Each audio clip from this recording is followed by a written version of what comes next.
Good evening. Welcome to Orenda Books at Bedtime. I'm Karen Sullivan, publisher of Orenda Books, and I'm thrilled to introduce another author to you reading from the comfort of their own home this evening. Tonight, Sue Bristow is going to be reading from her beautiful debut novel, Sealskin.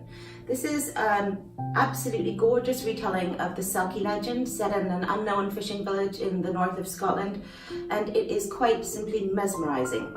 It's the winner of the Exeter First Novel Prize.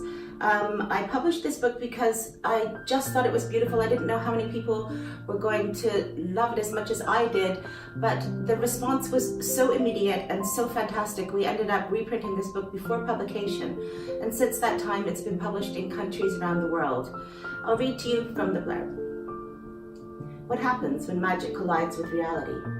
Donald is a young fisherman, eking out a lonely living on the west coast of Scotland. One night he witnesses something miraculous and makes a terrible mistake.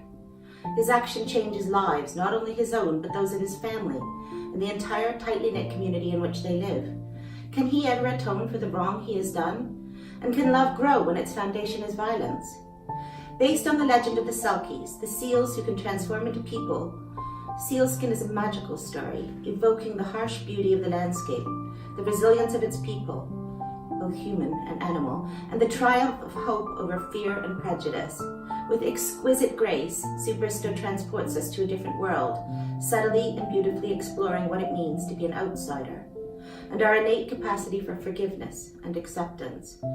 The quotes that came in from readers for this were phenomenal. Amanda Jennings said, "It's told with skill and beauty. It held me spellbound to the very last page." Alan Massey said, "Accomplished and intelligent, a fine piece of craftsmanship, a pleasure to read." And now we'll turn it over to Sue, reading from Sealskin. Donald heaved again at the sodden barnacle-crusted rope, hissed at the pain in his cracked hands, and hauled the crab pot aboard. Cold water washed over his feet, but along with the sea rat that somehow always got into the pots along with the crabs, there was movement. Hard to tell how many in the shifting moonlight.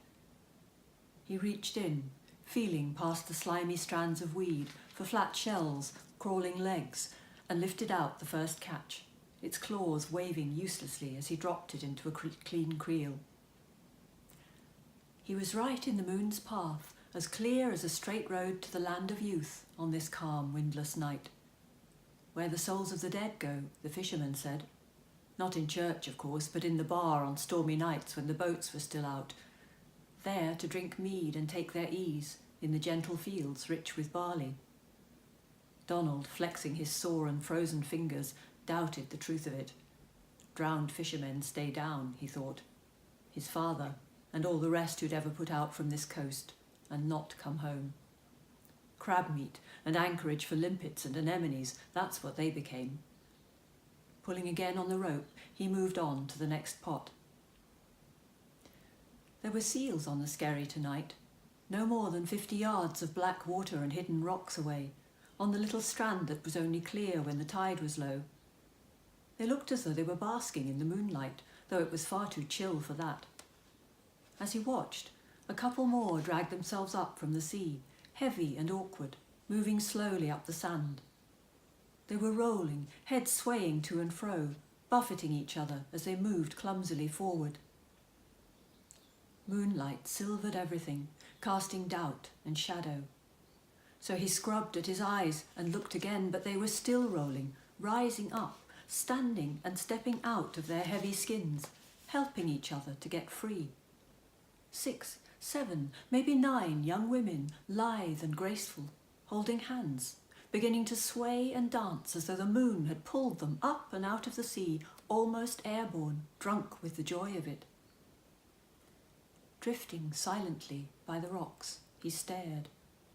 All of them were up now, leaving their sealskins like wet rocks on the sand, running and leaping, barefoot and naked, gasping with hoarse laughter as they chased each other along the beach. He could not stop staring. Another bar story, the seals who are also people, who come ashore from time to time in places no one sees. But he was seeing. He was drinking with his eyes, as full of elation as they were.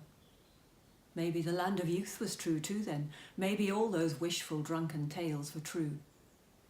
But he couldn't spare a thought for them. only this was true and real and now. That was beautiful, Sue. Thank you. And thank you for listening. We'll see you next week, 8 o'clock Sunday evening, for the next episode of Orenda Books at Bedtime.